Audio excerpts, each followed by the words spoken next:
ਪਿਛਲੇ ਵਿਸ਼ੇਸ਼ ਇਜਲਾਸ ਦੇ ਵਿੱਚ ਪਾਸ ਕੀਤੇ 4 ਬਿੱਲਾਂ ਦੇ ਉੱਪਰ ਹੁਣ ਸੀਐਮ ਮਾਨ ਦੇ ਵੱਲੋਂ ਰਾਜਪਾਲ ਦੇ ਉੱਪਰ ਪਲਟਵਾਰ ਕੀਤਾ ਗਿਆ, ਕਰਾਰਾ ਜਵਾਬ ਦਿੱਤਾ ਗਿਆ ਤੇ ਨਾਲ ਹੀ ਨਾਲ ਇੱਕ ਵੱਡਾ ਬਿਆਨ ਇਹਨਾਂ ਚਾਰੇ ਬਿੱਲਾਂ ਦੇ ਉੱਪਰ ਸੀਐਮ ਮਾਨ ਦੇ ਵੱਲੋਂ ਦਿੱਤਾ ਗਿਆ। ਕਿਸ ਤਰ੍ਹਾਂ ਦਾ ਪਲਟਵਾਰ ਰਾਜਪਾਲ ਦੇ ਉੱਪਰ ਹੋਇਆ ਤੇ ਕਿਸ ਤਰ੍ਹਾਂ ਦਾ ਪਲਟਵਾਰ ਤੋਂ ਬਾਅਦ ਇਹਨਾਂ ਚਾਰੇ ਬਿੱਲਾਂ ਦੇ ਉੱਪਰ ਕੀ ਵੱਡਾ ਬਿਆਨ ਸੀਐਮ ਦਾ ਸਾਹਮਣੇ ਆਇਆ ਹੈ, ਗੱਲਬਾਤ ਉਸ ਬਿਆਨ ਦੇ ਉੱਪਰ ਕਰਾਂਗੇ। ਆਖਰ ਉਹ ਬਿਆਨ ਦਾ ਮਤਲਬ ਕੀ ਹੈ, ਇਸ ਦੇ ਉੱਪਰ ਵੀ ਵਿਸਤਾਰ ਦੇ ਨਾਲ ਚਰਚਾ ਕਰਾਂਗੇ ਤੇ ਨਾਲ ਹੀ ਨਾਲ ਚਰਚਾ ਕਰਾਂਗੇ ਕੇਂਦਰ ਦੀਆਂ ਵਿਰੋਧੀ ਦਲਾਂ ਦੀ ਨਵੇਂ ਬਣੇ ਅਲਾਇੰਸ ਦੀ, ਜਿਹੜਾ ਕਿ ਪੀਐਮ ਨਰਿੰਦਰ ਮੋਦੀ ਦਾ ਮੂੰਹ ਖਲਵਾਉਣ ਦੇ ਲਈ ਇੱਕ ਵੱਡੀ ਸੰਵਿਧਾਨਕ ਸ਼ਕਤੀ ਦਾ ਇਸਤੇਮਾਲ ਕਰਨ ਜਾ ਰਿਹਾ ਹੈ ਮਨੀਪੁਰ ਮਾਮਲੇ ਦੇ ਵਿੱਚ। ਕੀ ਸੰਵਿਧਾਨਕ ਸ਼ਕਤੀ ਹੈ ਕਿ ਇਸ ਤੋਂ ਬਾਅਦ ਹੁਣ ਪੀਐਮ ਸਾਹਿਬ ਮਨੀਪੁਰ ਮਾਮਲੇ ਦੇ ਉੱਪਰ ਆਪਣਾ ਮੂੰਹ ਖੋਲਣਗੇ ਜਾਂ ਫਿਰ ਨਹੀਂ, ਗੱਲਬਾਤ ਇਸ ਦੇ ਉੱਪਰ ਵੀ ਤੇ ਨਾਲ ਹੀ ਨਾਲ ਗੱਲਬਾਤ ਕਰਾਂਗੇ ਮਾਨ ਸਰਕਾਰ ਦੀ। ਮਾਨ ਸਰਕਾਰ ਇੱਕ ਵੱਡੇ ਵਿਵਾਦ ਦੇ ਵਿੱਚ ਫਸਦੀ ਹੋਈ ਨਜ਼ਰ ਆ ਰਹੀ ਹੈ ਕਿਉਂਕਿ ਵੱਡੇ ਇਲਜ਼ਾਮ ਲਗਾਏ ਗਏ ਨੇ ਵਪਾਰੀਆਂ ਦੇ ਵੱਲੋਂ। ਆਖਰ ਵਪਾਰੀਆਂ ਦੇ ਵੱਲੋਂ ਕਿਸ ਤਰ੍ਹਾਂ ਦੇ ਇਲਜ਼ਾਮ ਹੁਣ ਮਾਨ ਸਰਕਾਰ ਦੇ ਉੱਪਰ ਲਗਾਏ ਗਏ ਨੇ, ਇਲਜ਼ਾਮ ਕਿੰਨੇ ਸੱਚੇ ਨੇ, ਗੱਲਬਾਤ ਇਸ ਦੇ ਉੱਪਰ ਵੀ ਕਰਾਂਗੇ। ਸਤਿ ਸ਼੍ਰੀ ਅਕਾਲ, ਮੈਂ ਲਖਵਿੰਦਰ ਸਿੰਘ ਮਾਨ ਤੇ ਤੁਸੀਂ ਦੇਖ ਰਹੇ ਹੋ ਖਬਰ ਸਵੇਰ। ਇਹਨਾਂ ਸਾਰੀਆਂ ਖਬਰਾਂ ਦੇ ਉੱਪਰ ਵਿਸਥਾਰ ਦੇ ਨਾਲ ਚਰਚਾ ਕਰਨ ਲਈ ਮੇਰੇ ਨਾਲ ਨੇ ਪ੍ਰੋਫੈਸਰ ਮਨਜੀਤ ਸਿੰਘ ਅਣਖੀ ਜੀ। ਸਭ ਤੋਂ ਪਹਿਲਾਂ ਸਵਾਗਤ ਕਰ ਲੈਂਦੇ ਹਾਂ ਅਣਖੀ ਜੀ, ਸਵਾਗਤ ਹੈ ਪ੍ਰੋਗਰਾਮ 'ਚ। ਬਹੁਤ ਬਹੁਤ ਸ਼ੁਕਰੀਆ ਮਾਨ ਸਾਹਿਬ, ਸਾਰਿਆਂ ਨੂੰ ਸਤਿ ਸ਼੍ਰੀ ਅਕਾਲ। ਅਣਖੀ ਜੀ, ਪਿਛਲੇ ਕਈ ਮਹੀਨਿਆਂ ਤੋਂ ਆਪਾਂ ਕਹਿ ਸਕਦੇ ਹਾਂ ਰਾਜਪਾਲ ਸਾਹਿਬ ਅਤੇ ਮੁੱਖ ਮੰਤਰੀ ਪੰਜਾਬ ਦੇ ਵਿੱਚ ਲਗਾਤਾਰ ਰੇੜਕਾ ਚੱਲ ਰਿਹਾ ਹੈ। ਹਰ ਨਿੱਕੀ ਨਿੱਕੀ ਗੱਲ ਦੇ ਉੱਪਰ ਮੀਡੀਆ ਦੇ ਵਿੱਚ ਆ ਕੇ ਵੱਡੇ ਬਿਆਨ ਦਿੱਤੇ ਜਾਂਦੇ ਨੇ। ਹੁਣ ਗੱਲ ਚਿੱਠੀ ਦੀ ਕਰੀਏ, ਜਿਹੜੀ ਚਿੱਠੀ ਪਿਛਲੇ ਦਿਨੀ ਰਾਜਪਾਲ ਸਾਹਿਬ ਵੱਲੋਂ ਸੀਐਮ ਸਾਹਿਬ ਨੂੰ ਭੇਜੀ ਗਈ ਸੀ, ਜਿਸ ਦੇ ਵਿੱਚ ਇੱਕ ਵਾਰ ਫਿਰ ਉਹ ਕਹਿੰਦੇ ਨਜ਼ਰ ਆਏ ਸੀ ਕਿ ਜਿਹੜਾ ਵਿਸ਼ੇਸ਼ ਇਜਲਾਸ ਸੱਦਿਆ ਗਿਆ ਸੀ ਸੈਸ਼ਨ ਦਾ, ਉਹ ਗੈਰ ਸੰਵਿਧਾਨਕ ਸੀ ਤੇ ਇਸ ਤਰੀਕੇ ਦੇ ਨਾਲ ਚਾਰੇ ਬਿੱਲ ਜਿਹੜੇ ਉਹਨਾਂ ਦੇ ਵੱਲੋਂ ਬਹੁਮਤ ਦੇ ਨਾਲ ਇਸ ਸੈਸ਼ਨ ਦੇ ਵਿੱਚ ਪਾਸ ਕੀਤੇ ਗਏ ਸੀ, ਉਹ ਵੀ ਗੈਰ ਸੰਵਿਧਾਨਕ ਨੇ।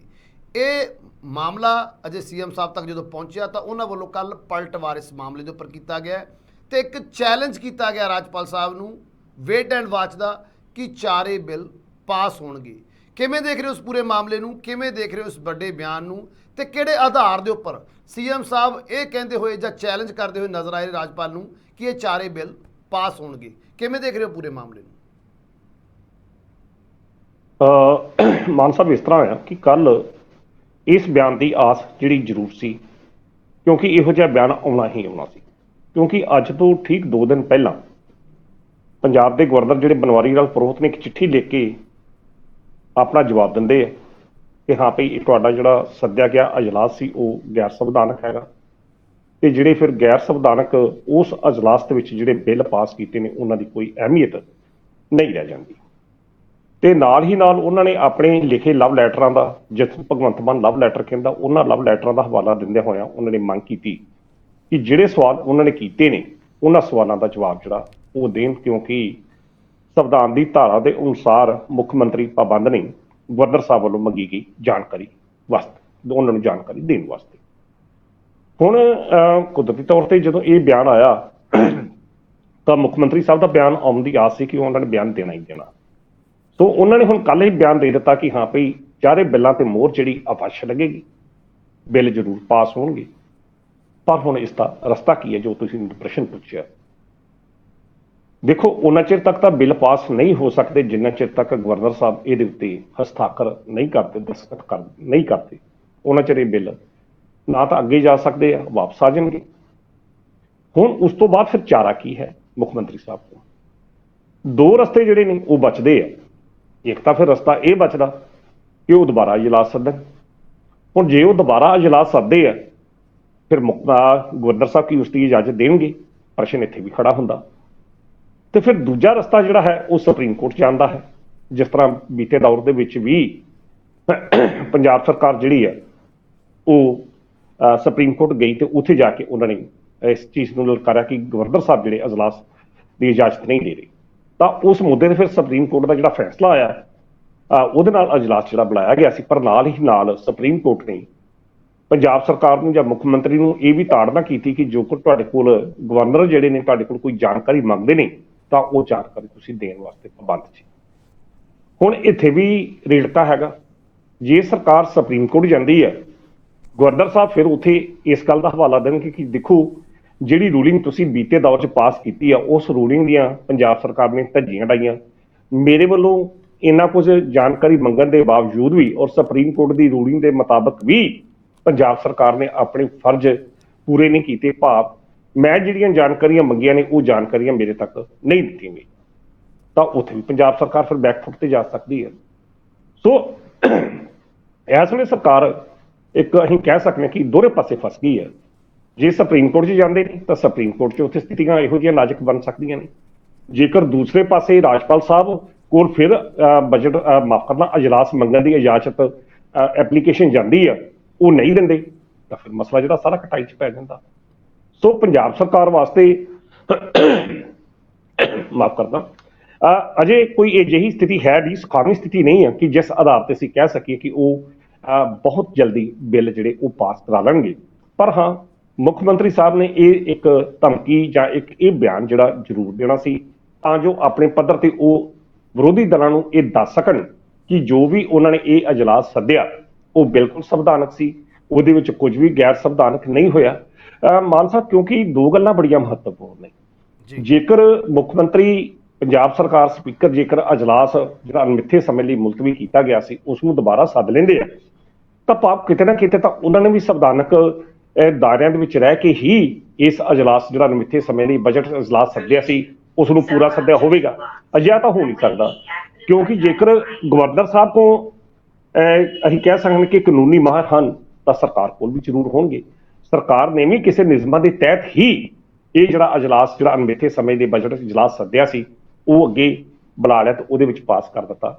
ਆਪ ਕਹਿਣ ਦਾ ਇਹ ਆ ਕਿ ਇਹ ਹੁਣ ਮਸਲਾ ਜਿਹੜਾ ਮਾਨ ਸਾਹਿਬ ਇਹ ਕਾਨੂੰਨੀ ਦਾਅ ਪੇਚਾਂ ਦੇ ਵਿੱਚ ਫਸ ਕੇ ਰਹਿ ਗਿਆ, ਕਿਉਂਕਿ ਇੱਕ ਪਾਸੇ ਗਵਰਨਰ ਸਾਹਿਬ ਅਟਾਰਨੀ ਜਨਰਲ ਦੀ ਇਹ ਗੱਲਬਾਤ ਕਰ ਰਹੇ ਆ ਕਿ ਅਟਾਰਨੀ ਜਨਰਲ ਨੂੰ ਮੈਂ ਮਸਲਾ ਭੇਜਾ, ਉੱਥੋਂ ਜੋ ਰਿਪੋਰਟ ਆਏਗੀ ਉਹਦੇ ਅਨੁਸਾਰ। ਦੂਜੇ ਪਾਸੇ ਮੁੱਖ ਮੰਤਰੀ ਸਾਹਿਬ ਇਹ ਗੱਲ ਕਹਿ ਦਿੰਦੇ ਕਿ ਅਸੀਂ ਕੱਚੀਆਂ ਗੋਲੀਆਂ ਨਹੀਂ ਖੇਡੇ। ਭਾਵ ਦੋਵੇਂ ਪਾਸੇ ਜਿਹੜੀਆਂ ਨੇ ਹੁਣ ਇਹ ਵੇਖਣਾ ਹੋਵੇਗਾ ਕਿ ਦੋਵਾਂ ਧਿਰਾਂ ਚੋਂ ਕਿਹੜੀ ਧਿਰ ਜਿਹੜੀ ਆ ਉਹ ਸਹੀ ਹੈ। ਕੀ ਇਹ ਜਿਹੜਾ ਅਜਲਾਸ ਬਣਾਇਆ ਜਾ ਸਕਦਾ ਸੀ? ਸਭ ਤੋਂ ਵੱਡਾ ਪ੍ਰਸ਼ਨ ਤਾਂ ਇਹ ਹੈ। ਤੇ ਜੇ ਬੀਤੇ ਦੀ ਗੱਲ ਕਰੀਏ, ਜਿਸ ਤਰੀਕੇ ਨਾਲ ਕੈਪਟਨ ਅਮਰਿੰਦਰ ਸਿੰਘ ਦੀ ਰਾਜ ਸਰਕਾਰ ਦੇ ਸਮੇਂ ਹੋਇਆ, ਉਦੋਂ ਵੀ ਉਹਨਾਂ ਨੇ ਇਸ ਤਰੀਕੇ ਨਾਲ ਅਜਲਾਸ ਬੁਲਾਇਆ ਜਿਸ ਤਰੀਕੇ ਦਾ ਹਵਾਲਾ ਮੁੱਖ ਮੰਤਰੀ ਭਗਵੰਤ ਮਾਨ ਹੁਣੀ ਦਿੰਦੇ ਆ। ਤਾਂ ਫਿਰ ਜੇਕਰ ਉਦੋਂ ਇਹ ਸੰਵਿਧਾਨਕ ਸੀ ਤਾਂ ਫਿਰ ਹੁਣ ਇਹ ਗੈਰ ਸੰਵਿਧਾਨਕ ਕਿੱਦਾਂ ਹੋ ਗਿਆ? ਪ੍ਰਸ਼ਨ ਇੱਥੇ ਵੀ ਪੈਦਾ ਹੁੰਦਾ।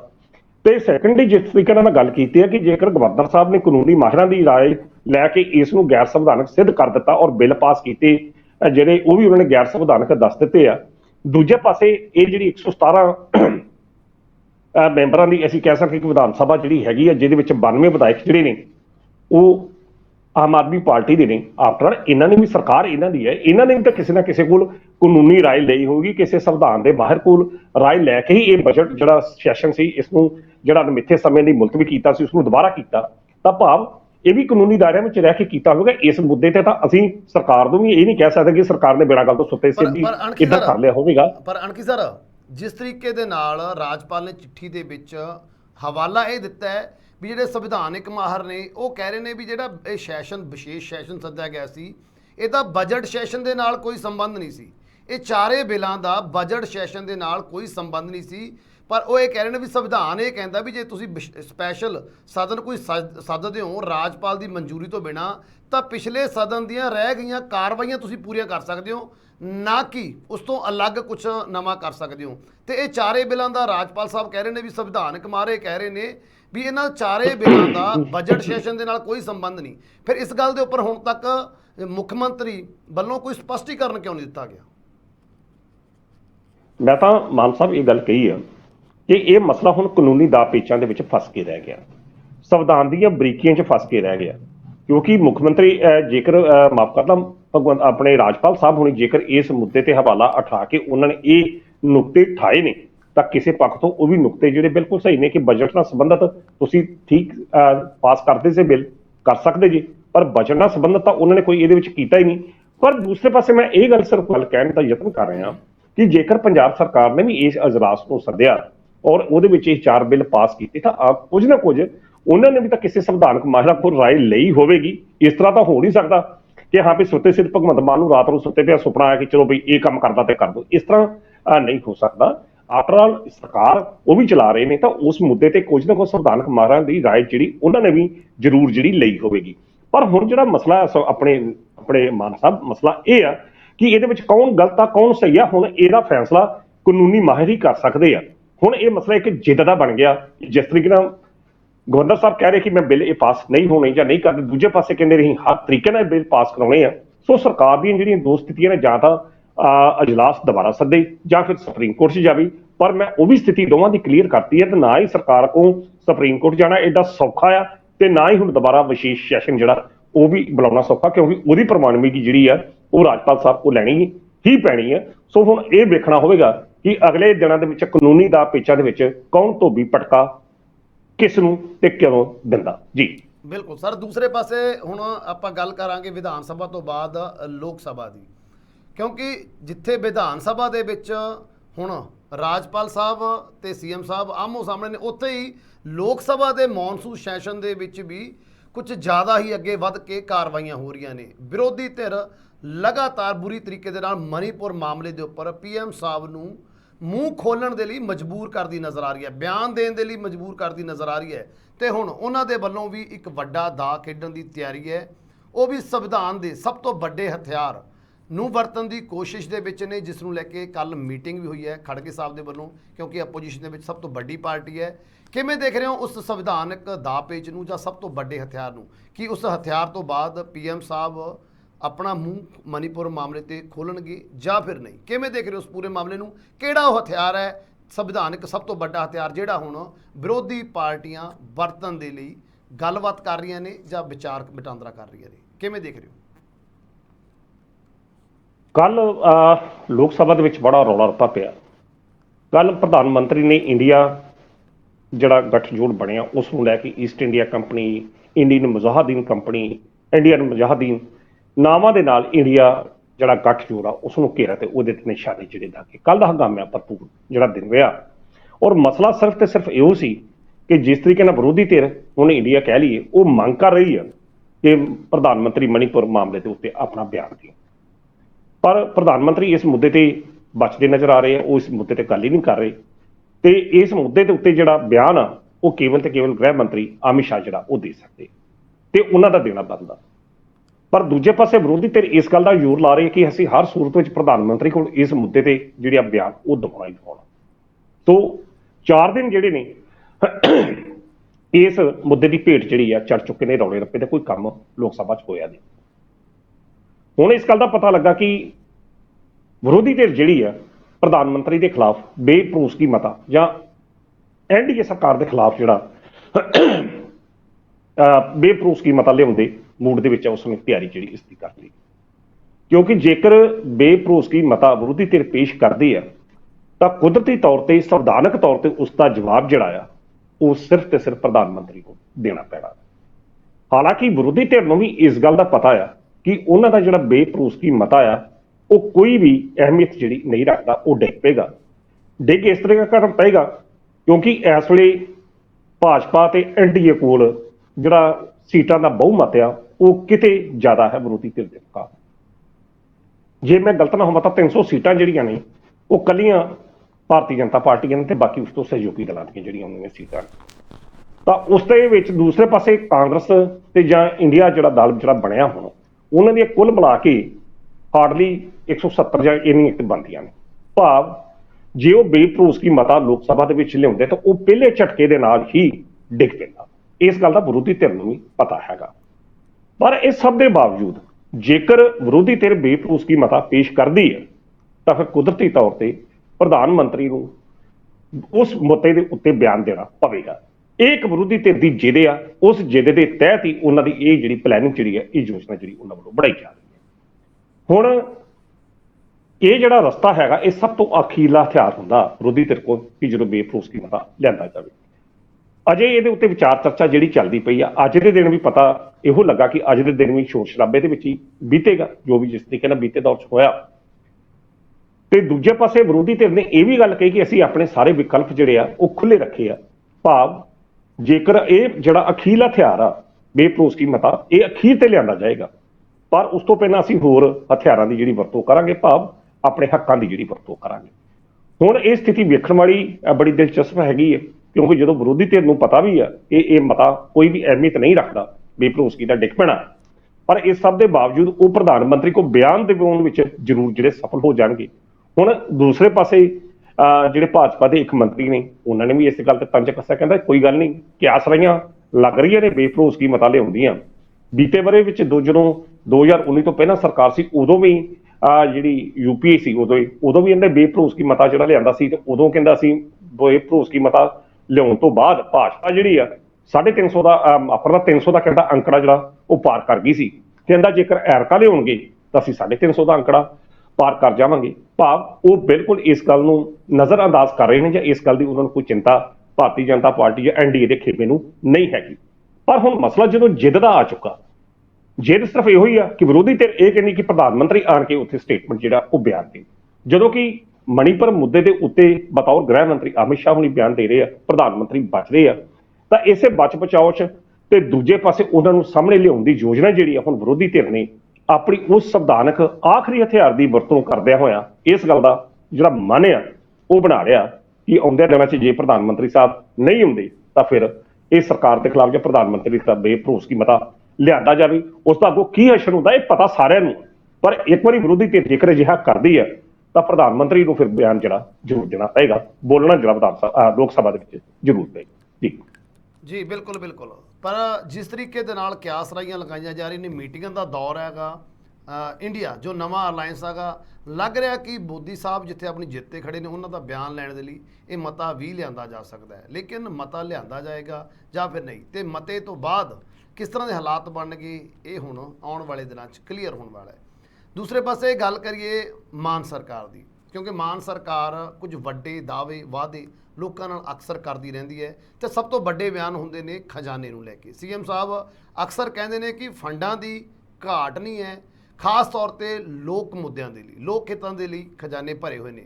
ਪਰ ਹੁਣ ਇਸ ਦੀ ਅਸਲੀਅਤ ਵਪਾਰੀਆਂ ਦੇ ਵੱਲੋਂ ਦੱਸੀ ਗਈ ਹੈ। ਇਲਜ਼ਾਮ ਮਾਨ ਸਰਕਾਰ ਦੇ ਉੱਪਰ ਲੱਗੇ ਨੇ, ਇਲਜ਼ਾਮ ਪਿਛਲੇ ਸਾਲ ਹੋਈਆਂ ਖੇਡਾਂ ਦੀ, ਪੰਜਾਬ ਦੇ ਵਿੱਚ ਖੇਡਾਂ ਵਤਨ ਪੰਜਾਬ ਦੀਆਂ, ਉਸ ਦੇ ਸੰਬੰਧ ਦੇ ਵਿੱਚ ਵਪਾਰੀਆਂ ਦੇ ਇਲਜ਼ਾਮ ਨੇ ਕਿ ਸਾਡੇ ਪੈਸੇ ਹੁਣ ਤੱਕ ਨਹੀਂ ਮਿਲੇ।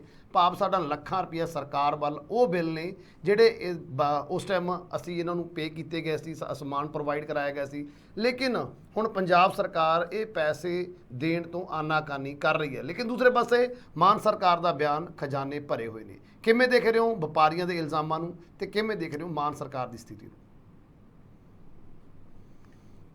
ਮਾਨ ਸਾਹਿਬ, ਖੇਡਾਂ ਵਤਨ ਪੰਜਾਬ ਦੀਆਂ ਪੰਜਾਬ ਸਰਕਾਰ ਵੱਲੋਂ ਇੱਕ ਉਪਰਾਲਾ ਬੀਤੇ ਸਾਲ 1 ਅਗਸਤ ਤੋਂ ਲੈ ਕੇ 30 ਅਗਸਤ ਤੱਕ ਜਾਂ ਸਤੰਬਰ ਤੱਕ ਜਿਹੜਾ ਉਹ ਕੀਤਾ ਗਿਆ। ਅਕਤੂਬਰ ਤੱਕ ਸਰ, ਅਕਤੂਬਰ ਤੱਕ, ਮਾਫ ਕਰਨਾ ਜੀ, 3 ਮਹੀਨੇ ਦਾ ਪ੍ਰੋਗਰਾਮ ਸੀ ਜਿਹੜਾ 1 ਅਗਸਤ ਤੋਂ ਸ਼ੁਰੂ ਹੋਇਆ ਜੀ। ਕਿਉਂਕਿ ਖੇਡਾਂ ਨੂੰ ਲੈ ਕੇ ਪੰਜਾਬ ਸਰਕਾਰ ਬੜੇ ਦਾਅਵੇ ਕਰਦੀ ਰਹੀ ਹੈ, ਸਿਹਤ ਨੂੰ ਲੈ ਕੇ, ਸਕੂਲੀ ਸਿੱਖਿਆ ਨੂੰ ਲੈ ਕੇ, ਤੇ ਹੁਣ ਇਸ ਦੇ ਵਿੱਚ ਇੱਕ ਨਵੇਂ ਖੁਲਾਸੇ, ਅਹਿਮ ਬੜੇ ਖੁਲਾਸੇ ਹੋਏ ਨੇ ਖੇਡਾਂ ਵਤਨ ਪੰਜਾਬ ਦੀਆਂ ਨੂੰ ਲੈ ਕੇ। ਉਹ ਖੁਲਾਸੇ ਇਹ ਹੋਏ ਨੇ ਮਾਨ ਸਾਹਿਬ ਕਿ ਜਿਨ੍ਹਾਂ ਲੋਕਾਂ ਕੋਲ ਸਮਾਨ ਲਿਆ ਗਿਆ ਉਹਨਾਂ ਖੇਡਾਂ ਨੂੰ ਕਰਾਉਣ ਵਾਸਤੇ ਉਹਨਾਂ ਦੇ ਬਿੱਲਾਂ ਦੀ ਅਦਾਇਗੀ ਅਜੇ ਤੱਕ ਨਹੀਂ ਹੋਈ, ਜਿਨ੍ਹਾਂ ਦੇ ਵਿੱਚ ਕੁਝ ਟੈਂਟ ਵਾਲੇ ਨੇ, ਕੁਝ ਵਪਾਰੀ ਲੋਕ ਨੇ, ਕੁਝ ਜਿਨ੍ਹਾਂ ਨੇ ਰਾਸ਼ਨ ਪਹੁੰਚਾਇਆ, ਕੁਝ ਉਹ ਲੋਕ ਨੇ, ਬਹੁਤ ਸਾਰੇ ਲੋਕ ਨੇ ਜਿਨ੍ਹਾਂ ਦੇ ਬਿੱਲਾਂ ਦੀ ਅਦਾਇਗੀ ਅਜੇ ਤੱਕ ਨਹੀਂ ਹੋਈ, ਜਿਹੜੀ ਕਰੀਬ ਰਾਸ਼ੀ ਜਿਹੜੀ ਆ ਕੋਈ 34 ਲੱਖ ਦੇ ਕਰੀਬ ਜਿਹੜੀ ਉਹ ਬਣਦੀ ਹੈ। 33,71,000 ਦੇ ਲਾਗੇ ਕੁੱਲ ਮਿਲਾ ਕੇ 34 ਲੱਖ ਦੀ ਜਿਹੜੀ ਬਿੱਲਾਂ ਦੀ ਅਦਾਇਗੀ ਆ ਅਜੇ ਤੱਕ ਨਹੀਂ ਹੋਈ। ਚਲੋ ਬਿੱਲਾਂ ਦੀ ਅਦਾਇਗੀ ਹੋਣਾ ਜਾਂ ਨਾ ਹੋਣਾ, ਦੇਰੀ ਹੋਣੀ ਇੱਕ ਆਮ ਗੱਲ ਹੈਗੀ ਆ, ਕਿਉਂਕਿ ਇਹੋ ਜਿਹਾ ਜਿਹੜਾ ਇਲਜ਼ਾਮ ਨੇ ਮਾਨ ਸਾਹਿਬ ਬੀਤੀ ਸਰਕਾਰ ਦੇ ਵਿੱਚ ਜਦੋਂ ਖਾਸ ਤੌਰ ਤੇ ਅਕਾਲੀ ਭਾਜਪਾ ਸਰਕਾਰ ਹੁੰਦੀ ਸੀ ਤਾਂ ਕਬੱਡੀ ਮੇਲੇ ਜਿਹੜੇ ਕਰਾਏ ਜਾਂਦੇ ਸਨ, ਤਾਂ ਉਹਨਾਂ ਕਬੱਡੀ ਮੇਲਿਆਂ ਦੇ ਵਿੱਚ ਵੀ ਬੜਾ ਪਰਾਚਿਤ ਲੋਕਾਂ ਨੂੰ ਜਿਹੜੇ ਬਿੱਲਾਂ ਦੀ ਅਦਾਇਗੀ ਨਹੀਂ ਸੀ ਹੁੰਦੀ, ਕਈ ਵਾਰ ਹੁੰਦੀ ਨਹੀਂ ਸੀ। ਇਹ ਆਮ ਤੌਰ ਤੇ ਇੱਕ ਪ੍ਰਚਲਿਤ ਰਿਵਾਜ ਜਿਹੜਾ ਹੈਗਾ ਕਿ ਉਸ ਵੇਲੇ ਸਰਕਾਰਾਂ ਜਿਹੜੀਆਂ ਹੁੰਦੀਆਂ ਨੇ ਉਹ ਸਰਕਾਰਾਂ ਆਪਣੇ ਦਬਾਅ ਨਾਲ ਜਾਂ ਸਰਕਾਰ ਦੇ ਜਿਹੜੇ ਝੋਲੀ ਚੁੱਕ ਹੁੰਦੇ ਆ ਪ੍ਰੋਗਰਾਮ ਕਰਵਾ ਲੈਂਦੇ ਆ, ਕਿਉਂਕਿ ਕਬੱਡੀ ਮੈਚ ਬਹੁਤ ਹੁੰਦੇ ਰਹੇ ਨੇ ਉਸ ਸਮੇਂ ਅਕਾਲੀ ਭਾਜਪਾ ਸਰਕਾਰ ਦੇ ਸਮੇਂ। ਉਸੇ ਤਰਜ਼ ਤੇ ਪੰਜਾਬ ਸਰਕਾਰ ਨੇ ਵੀ ਖੇਡਾਂ ਵਤਨ ਪੰਜਾਬ ਦੀਆਂ ਜਿਹੜੀਆਂ ਸ਼ੁਰੂ ਕੀਤੀਆਂ 3 ਮਹੀਨੇ, ਜਿਸ ਤਰੀਕੇ ਨਾਲ ਤੁਸੀਂ ਦੱਸਿਆ ਬਲਾਕ ਪੱਧਰ ਤੇ ਫਿਰ ਜ਼ਿਲ੍ਹਾ ਪੱਧਰ ਤੇ ਖੇਡਾਂ ਜਿਹੜੀਆਂ ਆਯੋਜਿਤ ਕੀਤੀਆਂ ਸੀ। ਤਾਂ ਉਸ ਸਮੇਂ ਪੰਜਾਬ ਸਰਕਾਰ ਦੇ ਖਜ਼ਾਨਾ ਵਿਭਾਗ ਨੇ ਕਹਿੰਦੇ ਆ ਕਿ 20 ਕਰੋੜ ਰੁਪਏ ਦਾ ਜਿਹੜਾ ਚੈੱਕ ਆ, ਜਿਹੜੀ ਰਾਸ਼ੀ ਆ ਉਹ ਯਾਨੀ ਖੇਡ ਵਿਭਾਗ ਨੂੰ ਜਿਹੜੀ ਉਹ ਕਰ ਦਿੱਤੀ। ਤਾਂ ਜਿਹੜੀ 20 ਕਰੋੜ ਦੀ ਰਾਸ਼ੀ ਖਜ਼ਾਨਾ ਵਿਭਾਗ ਨੇ ਖੇਡ ਵਿਭਾਗ ਨੂੰ ਜਾਰੀ ਕੀਤੀ, ਉਹਦੇ ਵਿੱਚੋਂ ਕਹਿੰਦੇ ਨੇ ਕਿ 10 ਕਰੋੜ ਰੁਪਈਆ ਜਿਹੜਾ ਸੀ ਉਹ ਵਰਤ ਲਿਆ ਗਿਆ, ਕਢਾ ਲਿਆ ਗਿਆ ਤੇ ਉਹ ਵਰਤੋਂ ਦੇ ਵਿੱਚ ਆ ਗਿਆ। ਪਰ ਉਹਦੇ ਵਿੱਚੋਂ 33 ਲੱਖ ਦੇ ਕਰੀਬ ਜਾਂ 34 ਲੱਖ ਦੇ ਕਰੀਬ ਜਿਹੜੀ ਰਾਸ਼ੀ ਆ, ਜਿਹੜਾ ਬਿੱਲਾਂ ਦੀ ਜਿਹੜੀ ਅਦਾਇਗੀ ਅਜੇ ਤੱਕ ਜਿਹੜੀ ਆ ਉਹ ਨਹੀਂ ਹੋਈ। ਹੁਣ ਦੂਜੇ ਪਾਸੇ ਜਿਹੜੀ ITR ਜਿਹੜੀ ਅਸੀਂ ਕਹਿ ਸਕਦੇ, ਉਹਦੇ ਰਾਹੀਂ ਇੱਕ ਮਾਮਲਾ ਇਹ ਸਾਹਮਣੇ ਆਇਆ ਕਿ ਖੇਡ ਵਿਭਾਗ ਦੇ ਅਧਿਕਾਰੀ ਕਹਿ ਰਹੇ ਨੇ ਕਿ ਉਹਨਾਂ ਤੱਕ ਉਹ ਰਾਸ਼ੀ ਪਹੁੰਚੀ ਨਹੀਂ। ਜਿਹੜੇ ਉਹਨਾਂ ਨੇ ਖਜ਼ਾਨਾ ਵਿਭਾਗ ਨੇ ਜਿਹੜੀ ਰਾਸ਼ੀ ਜਿਹੜੀ ਜਾਰੀ ਕੀਤੀ, ਉਹਨਾਂ ਤੱਕ ਉਹ ਪਹੁੰਚੀ ਨਹੀਂ।